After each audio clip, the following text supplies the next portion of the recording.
2 Timóteo, capítulo 1, verso 1 e 2. Diz assim o texto sagrado: Paulo, apóstolo de Jesus Cristo, pela vontade de Deus, segundo a promessa da vida que está em Cristo Jesus, a Timóteo, meu amado filho, graça, misericórdia e paz, da parte de Deus, Pai, e da de Cristo Jesus, Senhor nosso. Senhor, mais uma vez, em Tua augusta presença, estamos aqui reunidos para ouvir o Senhor falar aos nossos corações, nos dando a orientação para as nossas vidas. E assim, ó Pai, nós buscamos, através da Tua bendita palavra, no qual é a única fonte que entendemos que o Senhor se revela, fala a nós nesses dias.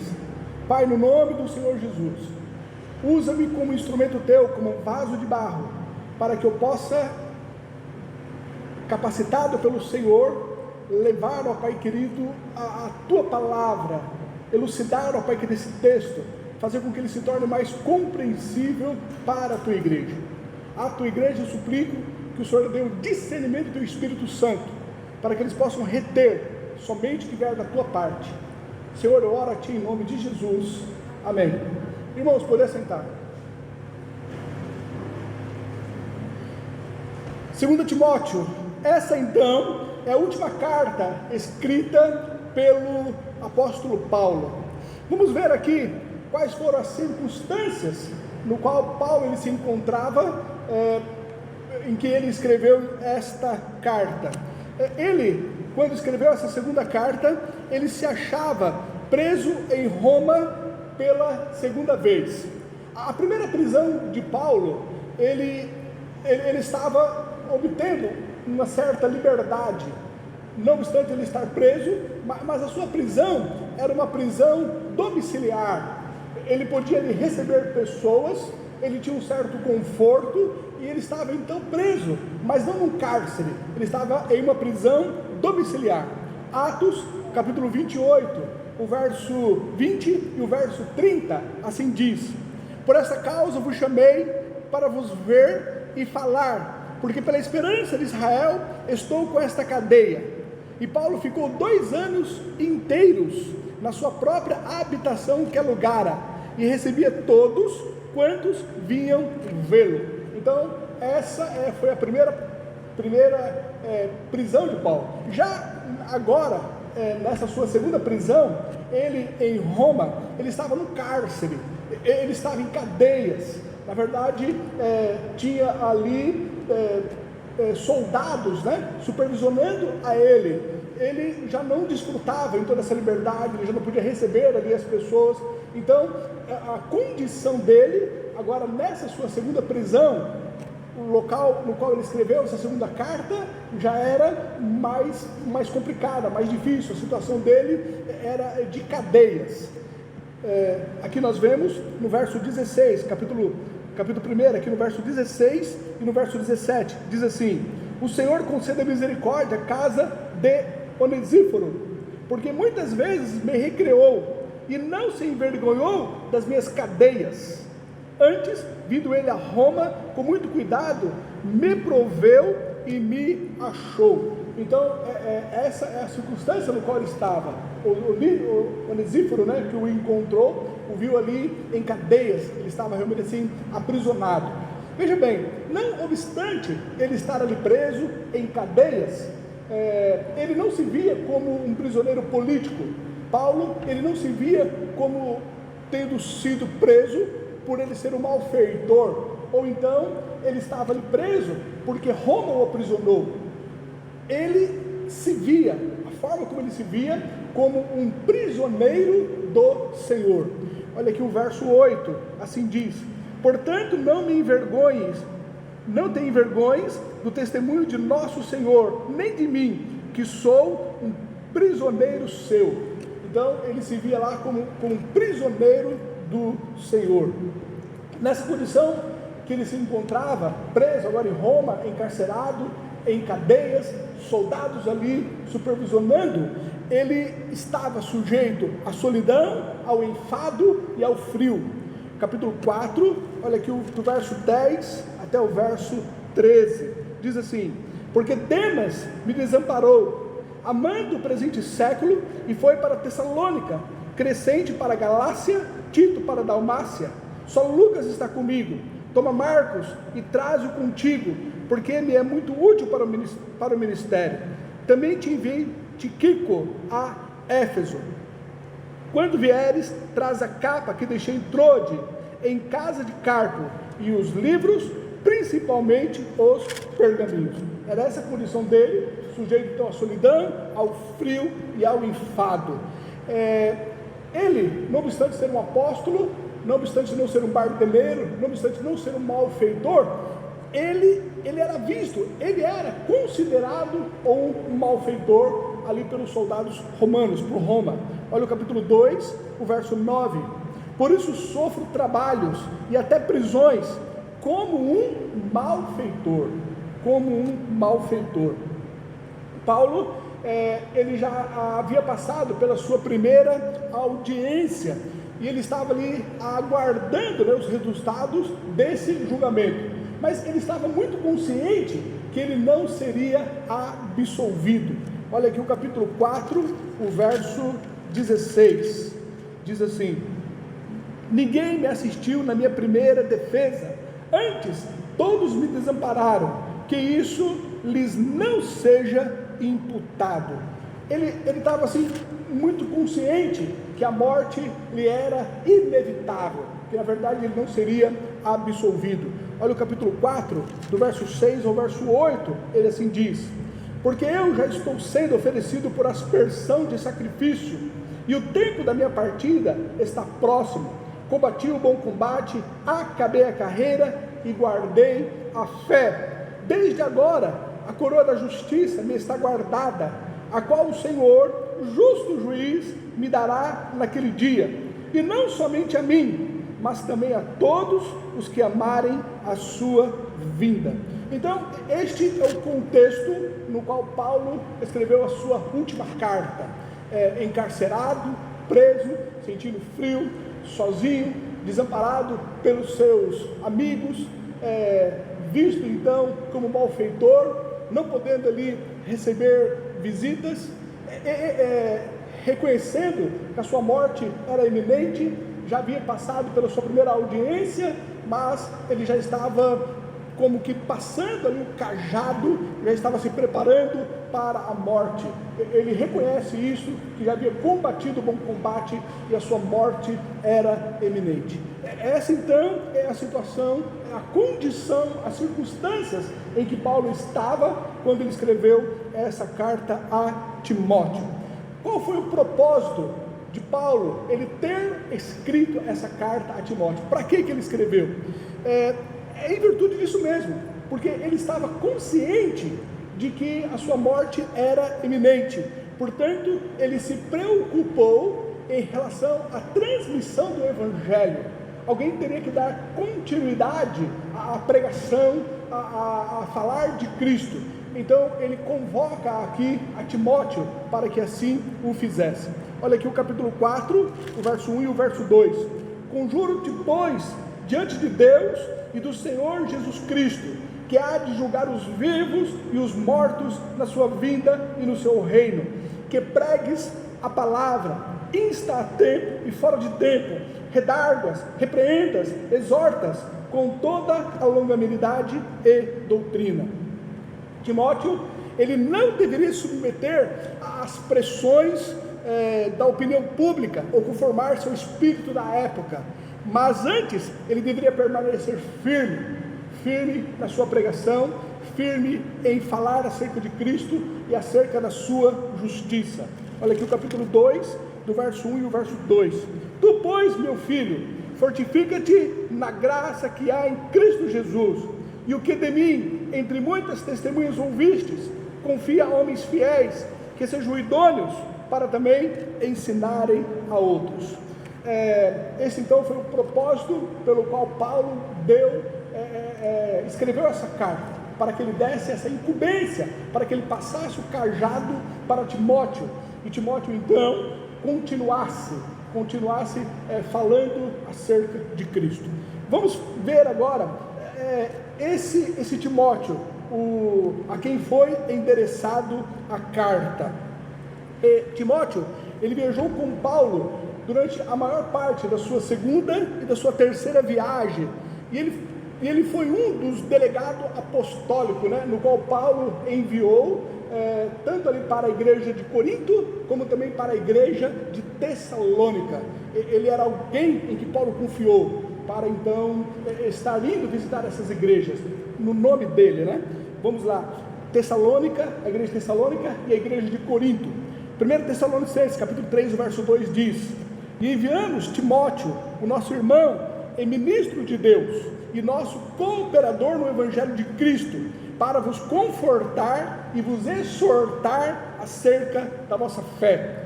Ele também foi enviado para a igreja de Corinto, 1 Coríntios capítulo 4, verso 17, assim diz: por essa causa vos mandei Timóteo, que é o meu filho amado e fiel no Senhor, o qual vos lembrará os meus caminhos em Cristo, como por toda a parte ensino em cada igreja.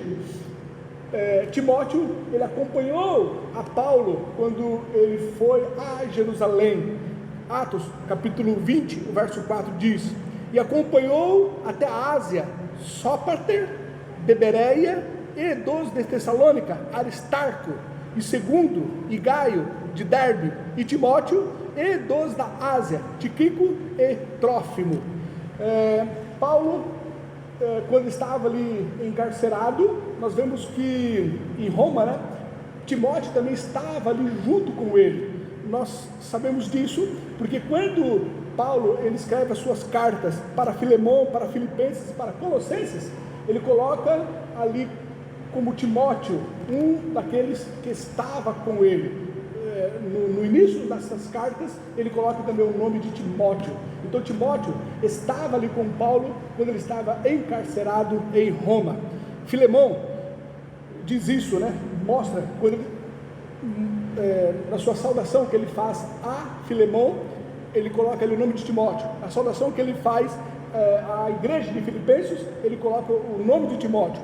Na saudação que ele faz à igreja de Colossos, ele também coloca ali o nome de Timóteo, mostrando então que ele estava junto com ele em Roma. Filipenses 1 diz: Paulo, prisioneiro de Jesus Cristo, e o irmão Timóteo, ao amado Filemão, nosso cooperador. Filipenses capítulo 1, verso 1: Paulo e Timóteo, servos de Jesus Cristo, a todos os santos em Cristo Jesus, que estão em Filipos, com os bispos e os diáconos. E Colossenses capítulo 1, verso 1: Paulo, apóstolo de Jesus Cristo, pela vontade de Deus, e o irmão Timóteo. Paulo, ele tinha a Timóteo com muita afeição, com muita estima. Ele via nesse irmão em Cristo um companheiro no qual ele tinha muito afeto para Timóteo.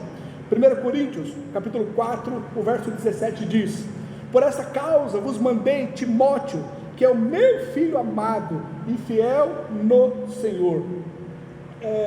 Paulo, ele tinha muitas pessoas que cooperavam com ele no Evangelho, mas diante de todos os cooperadores, ele via a Timóteo como aquele mais considerável. Ele via nele um irmão e também um ministro de Deus, e o seu cooperador que ele tinha maior estima. Romanos capítulo 16, o verso 21 diz: saldo-vos Timóteo, o meu cooperador. 1 Tessalonicenses 3, o verso 2 diz: enviamos Timóteo, o nosso irmão e ministro de Deus, e nosso cooperador no Evangelho de Cristo, para vos confortar e vos exortar acerca da vossa fé. Então esse Timóteo, em relação a todos os outros cooperadores de Paulo, ele é que mais se destacava. Vemos isso em Filipenses capítulo 2, do verso 20 e o verso 22. Porque ninguém tem de igual sentimento que sinceramente cuide do vosso estado, porque todos buscam o que é seu, e não o que é de Cristo Jesus. Mas bem sabeis qual a sua experiência, e que serviu comigo no Evangelho, como um filho ao Pai. Paulo, ao se libertar de sua primeira prisão, ele deixou Timóteo na igreja de Éfeso, como autorizado líder da igreja, e deu ali grandes responsabilidades para Timóteo, quando ele ficou ali à frente da igreja de Éfeso. As incumbências que Paulo deu a Timóteo foram combater os heréticos que conturbavam aquela igreja, a igreja de Éfeso, impor ordem no culto, escolher e ordenar os anciãos da igreja, regularizar a assistência e o ministério às viúvas, e também comandar e ensinar a fé apostólica, junto com as obrigações morais delas decorrentes. Então, esse foi o Timóteo. Algo interessante que nós podemos notar em relação a Timóteo, se nós olharmos assim pelo lado humano, esse Timóteo não era uma pessoa indicada para que pudesse estar substituindo a Paulo. Ele era totalmente, realmente assim, inapto, para assumir grandes responsabilidades e para poder estar liderando a igreja. Olhando na perspectiva humana, podíamos até dizer que não foi uma boa escolha de Paulo, mas nós sabemos que a escolha foi correta. Timóteo, ele na verdade exerceu um excelente ministério e foi uma escolha de Paulo, orientada por Deus.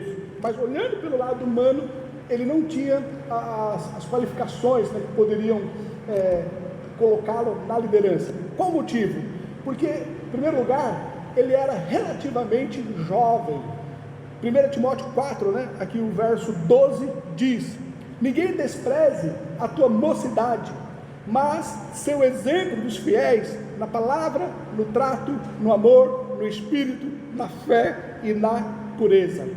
2 Timóteo, aqui o capítulo 2, o verso 22, ele diz: foge também das paixões da mocidade, e segue a justiça, a fé, o amor e a paz, com os que com um coração puro invocam o Senhor.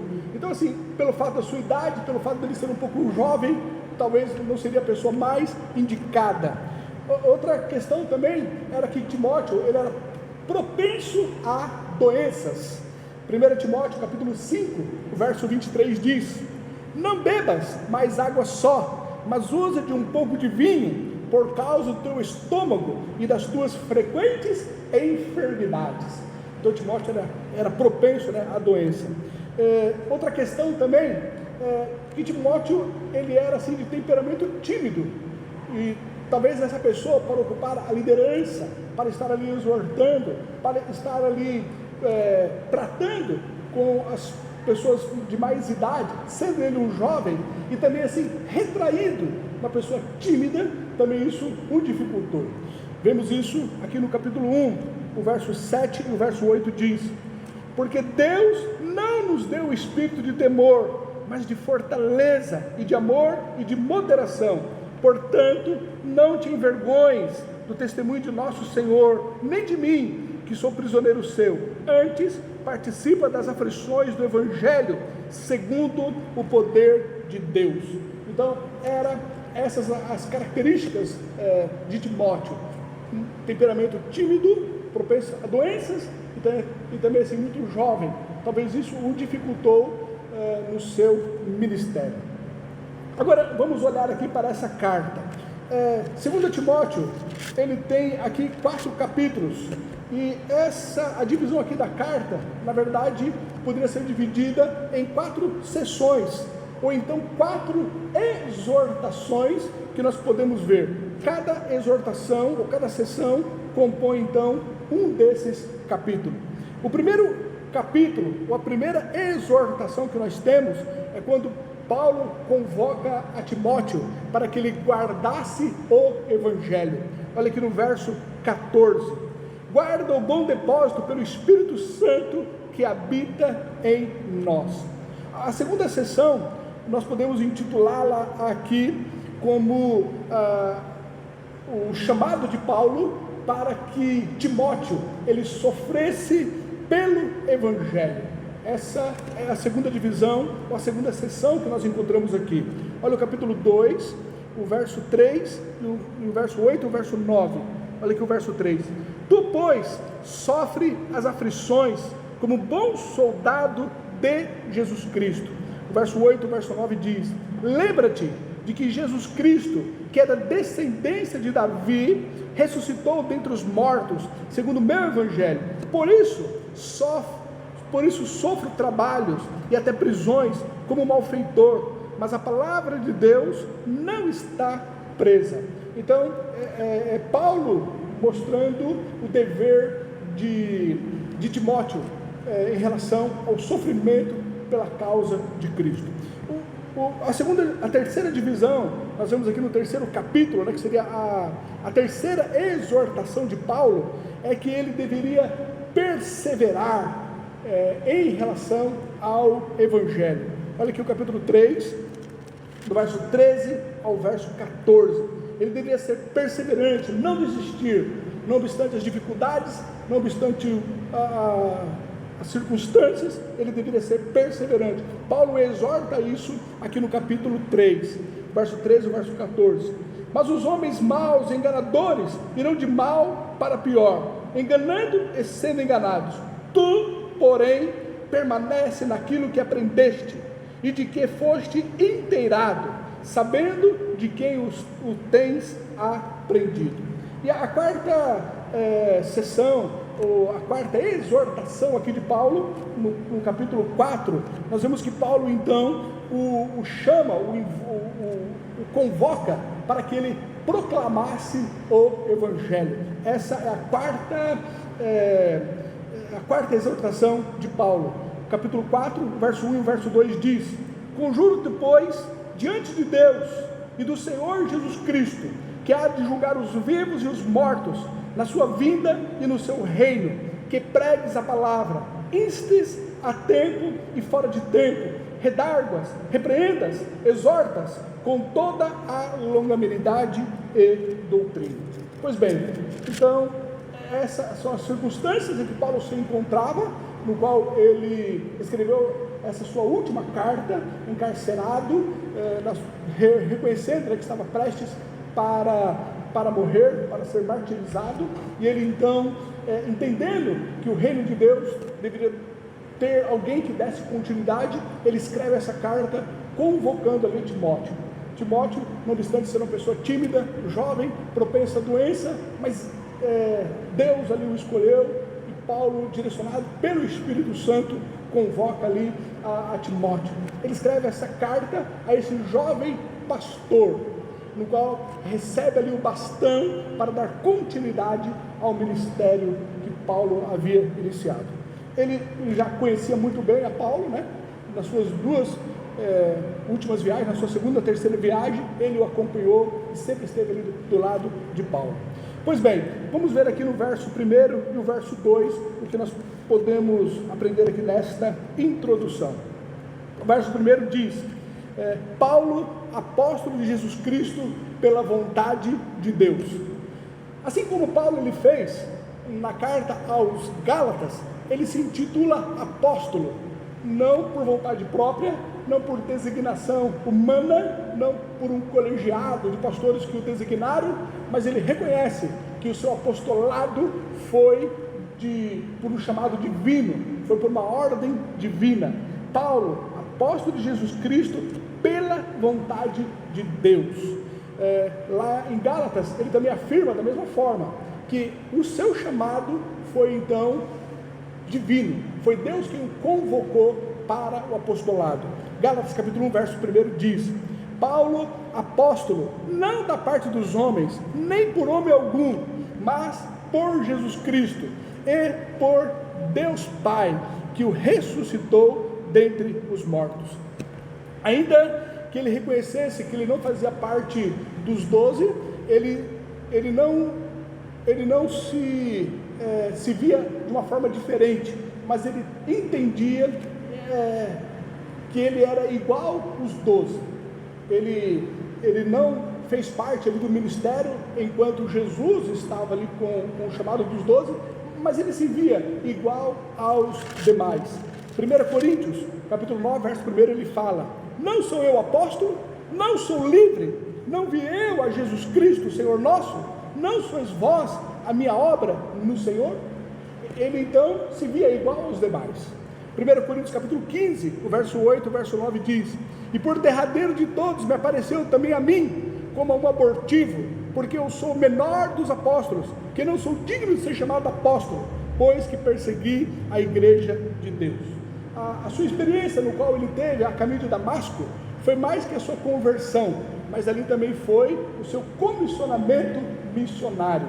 Atos, capítulo 26, do verso 16 ao verso 18, assim diz: levanta-te e põe-te sobre os teus pés, porque te apareci por isto, para te pôr por ministro e testemunha, tanto das coisas que tens visto, como daquelas pelas quais te aparecerei ainda, livrando-te deste povo e dos gentios, a quem agora te envio para lhes abrir os olhos, e das trevas converteres à luz, e do poder de Satanás a Deus, a fim de que receba a remissão de pecados e herança entre os que são santificados pela fé em mim. Pois bem, esse é o apóstolo Paulo. Ele reconhecia o seu apostolado como sendo de ordem divina. Paulo, apóstolo de Jesus Cristo, pela vontade de Deus.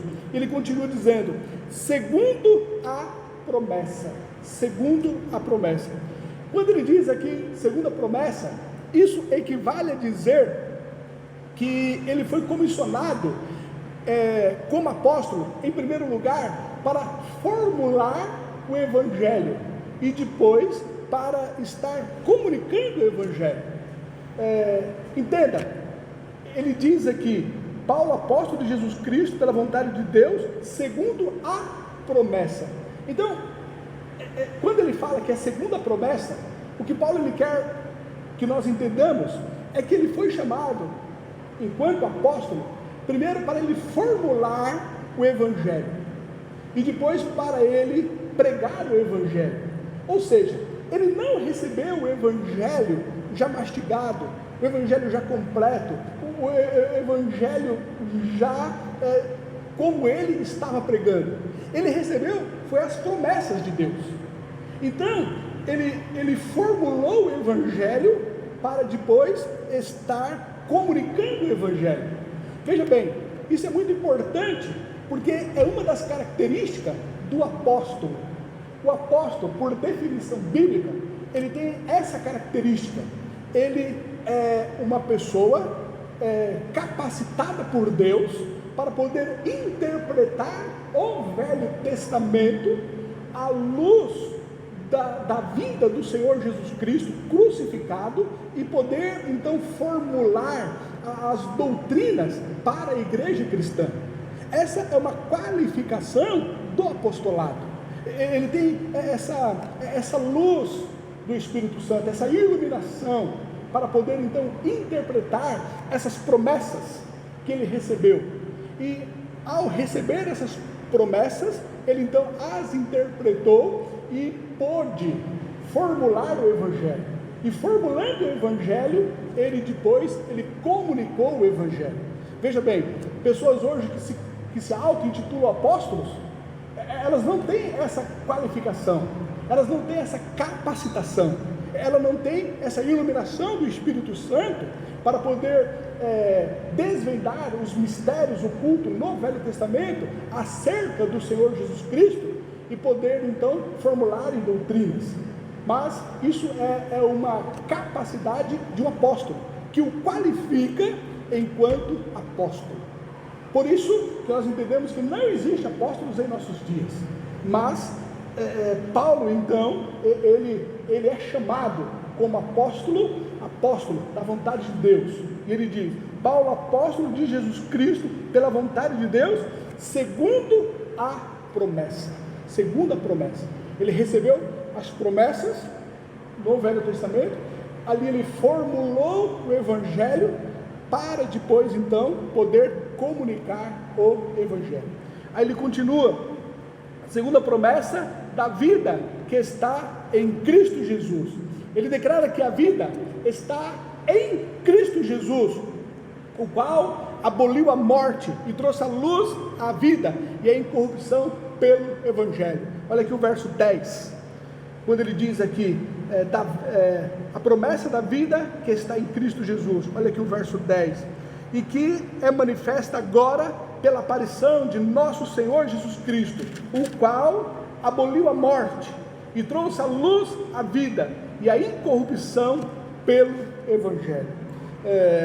1 João capítulo 5, verso 12 diz: quem tem o Filho tem a vida, quem não tem o Filho de Deus não tem a vida. E a vida eterna é um presente de Deus, de um Deus que não pode mentir, que foi revelado a nós mediante a pregação do Evangelho. Tito, capítulo 1, verso 2 e verso 3 diz assim: em esperança da vida eterna, a qual Deus, que não pode mentir, prometeu antes dos tempos dos séculos, mas a seu tempo manifestou a sua palavra pela pregação que me foi confiada, segundo o mandamento de Deus, o nosso Salvador.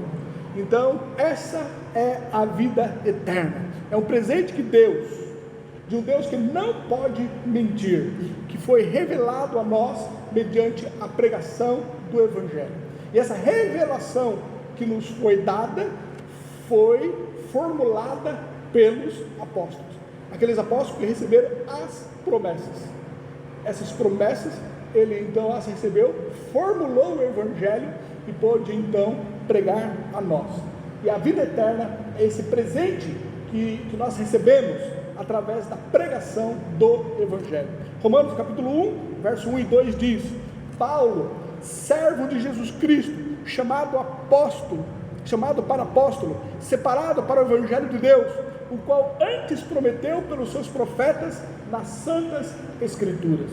1 Coríntios 1, verso 21 diz: visto como na sabedoria de Deus, o mundo não conheceu a Deus pela sua sabedoria, aprove a Deus salvar os crentes pela loucura da pregação. Pois bem, Paulo, apóstolo de Jesus Cristo, pela vontade de Deus, segundo a promessa da vida eterna que está em Cristo Jesus. O verso 2, ele diz: a Timóteo, então é quem iria receber a carta, a Timóteo. Timóteo então era o filho na fé de Paulo. Provavelmente ele se converteu na sua primeira viagem missionária de Paulo, e já na segunda viagem missionária ele realmente estava dando ali um excelente testemunho, mostrando a sua verdadeira conversão. Olha em Atos capítulo 16, verso 1 e verso 2 diz: e chegou a Derbe e Listra, e eis que estava ali um certo discípulo por nome Timóteo, filho de uma judia que era crente, mas de pai grego, do qual dava um bom testemunho os irmãos que estavam em Listra e em Icônio. Ele diz então: a Timóteo, o meu amado filho. Paulo, ele tinha Timóteo com maior estima, em relação a todos os demais. Tanto é que ele chama aqui o meu amado filho, meu amado filho. Filipenses capítulo 2, o verso 20 e o verso 22 fala: porque ninguém tem de igual sentimento que sinceramente cuide do vosso estado, porque todos buscam o que é seu, e não o que é de Cristo Jesus, mas bem sabeis com a sua experiência, e que serviu comigo no Evangelho, como um filho ao Pai. Então, esse Timóteo, que se converteu provavelmente da sua primeira viagem missionária, já na sua segunda estava dando um excelente testemunho, e o Paulo tinha ele com grande estima. A Timóteo, o meu filho amado. Ele continua: graça, misericórdia e paz. Graça, misericórdia e paz. Essas duas palavras usadas aqui por Paulo, graça e paz, elas resumem o evangelho de salvação no qual Paulo ele pregava. A natureza da salvação é paz, ou então reconciliação. É bem verdade que nós éramos inimigos de Deus, nós estávamos fadados ao inferno, nós estávamos sujeitos à condenação, ao juízo de Deus sobre as nossas vidas, mas em Cristo Jesus nós temos paz com Deus. Nós já não somos mais inimigos de Deus, nós fomos reconciliados por Deus. Então essa paz e a graça, ela resume esse evangelho que Paulo ele pregava. Primeiro, a questão da paz, que mostra então a nossa reconciliação com Deus. Romanos capítulo 5, verso 1 diz: tendo sido, pois, justificados pela fé, temos paz com Deus, por nosso Senhor Jesus Cristo. 2 Coríntios 5, do 18 ao 19 diz: e tudo isso provém de Deus, que nos reconciliou consigo mesmo por Jesus Cristo, e nos deu o ministério da reconciliação. Isto é, Deus estava em Cristo reconciliando consigo o mundo, não nos imputando os seus pecados, e pôs em nós a palavra da reconciliação. Então, quando Paulo ele fala, na maioria das suas epístolas, na sua saudação, graça e paz, ele está ali resumindo, né, todo o seu evangelho. É essa paz, é essa reconciliação, é essa harmonia. Nós já não somos mais sujeitos à condenação ou ao inferno, mas nós somos filhos de Deus, fomos reconciliados por Deus, nós temos paz com Deus. E ele fala aqui também sobre a graça que é a fonte da salvação. Nós somos salvos não em virtude de qualquer mérito, não por merecimento ou por qualquer obra que porventura venhamos fazer, mas somos salvos pela benevolência, pelo amor, pela graça bendita de Deus. Efésios capítulo 2, o verso 8, o verso 9 diz: porque pela graça sois salvos por meio da fé, e isso não vem de vós, é um dom de Deus, não vem das obras, para que ninguém se glorie. É esse o sentido então de Paulo, em todas as suas cartas, ele iniciar com a graça e a paz. Resume então o evangelho pregado por ele. Mas interessante que tanto aqui tanto na sua segunda carta, como também na primeira carta que ele escreve a Timóteo, ele introduz a palavra misericórdia. Em todas as demais ele fala somente graça e paz, mas aqui ele introduz, né, a palavra misericórdia. Ele diz graça, misericórdia e paz. Alguns comentaristas ele entende que é em virtude do ministério de Timóteo, no qual ele teria que lidar com as dificuldades, né, das igrejas. Então ele iria necessitar tanto em momentos difíceis da misericórdia de Deus, como também ele precisaria de usar de misericórdia para com as pessoas, né, no qual ele iria se envolver no seu ministério. Talvez seja isso o motivo e o sentido pelo qual Paulo ele acrescenta aqui a palavra misericórdia. Mateus capítulo 5, verso 7 diz: bem-aventurados os misericordiosos, porque eles alcançarão misericórdia. E por fim, nós vemos aqui no verso 2, ele diz, essa graça, a misericórdia e a paz é da parte de Deus Pai e de Cristo Jesus, o Senhor nosso. A graça, a misericórdia e a paz flui tanto do Pai como do Filho, onde estão os dois, Pai e Filho, na mesma condição, no mesmo pé de igualdade, os dois como seres divinos, como Deus, a quem nós devemos dar a honra e a glória. Paulo então ele mostra que a graça, a misericórdia e a paz tem como fonte tanto o Pai como o Filho. João capítulo 10, o verso 30 diz: eu e o Pai somos um. João capítulo 14, o verso 10 diz: não crês tu que estou no Pai e que o Pai está em mim?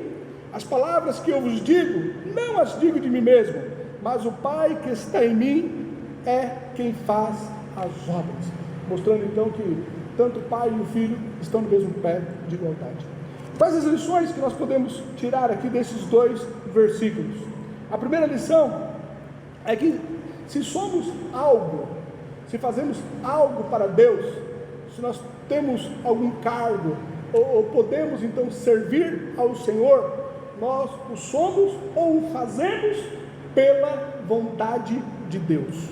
Olha aqui, tanto Paulo para ser apóstolo, quanto Timóteo para ser pastor, foram por determinação divina. É Deus quem escolhe, é Deus quem nos convoca, é Deus quem nos chama. Se nós somos, é porque Deus então tem nos dado essa oportunidade de poder servir. A segunda lição que nós aprendemos aqui é algo que se torna talvez um jargão, né? Foi inclusive comentado hoje na escola bíblica dominical. Deus, Ele não chama os capacitados, mas Ele capacita aos chamados. Por isso nós não poderíamos estar nos isentando quando Deus nos convoca para o seu ministério, para a sua obra, para algum cargo, achando que não temos condições. Mas saiba que é Deus quem nos qualifica para o ministério. Paulo, ele, não obstante ter sido antes um perseguidor da igreja, Paulo, Deus quem o chamou, Jesus Cristo quem o chamou, o qualificou para o ministério.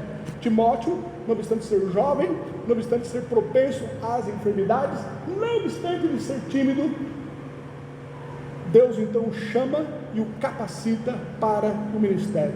Então essa qualificação, essa capacitação para podermos servir a Deus, vem dele mesmo, é Ele quem nos capacita. E a terceira lição que nós podemos aprender aqui, é que tudo que nos é necessário para conhecer a Deus e nos relacionar com Ele, provém dele mesmo. Tudo que nos é necessário para nós conhecermos a Deus e para nós nos relacionarmos com Ele, vem dele mesmo. Essa graça, a misericórdia e a paz, é Ele que nos dá, é Ele quem nos reconcilia com Ele, é Ele quem coloca em nós a misericórdia para podermos não sermos consumidos, é Ele quem coloca em nossos corações essa paz em momentos de tribulação, e até para nós nos relacionarmos com Ele e sermos então amigos dEle. É Ele quem nos dá tudo que nos é necessário, tanto para nós nos relacionarmos com Ele, como para nós conhecermos a Ele. Se hoje estamos com Deus, foi em virtude dEle. Essa é a lição então que nós aprendemos. Vamos orar. Ó Deus, obrigado porque o Senhor, ó Pai querido, nos ajuda a entendermos a Tua palavra e através dela crescermos, ó Pai, na Tua verdade. Pai, no nome do Senhor Jesus Cristo, que as lições que nós temos aprendido aqui acerca da Tua palavra, nós podemos, ó Pai, colocar em prática. Senhor, nos ajuda que esse livro possa nos fazer com que tenhamos maior intimidade contigo no nosso relacionamento. Ó Senhor, obrigado por poder conhecer a Ti através da Tua palavra, auxiliado pelo Teu Espírito. Eu oro a Ti em nome de Jesus. Amém.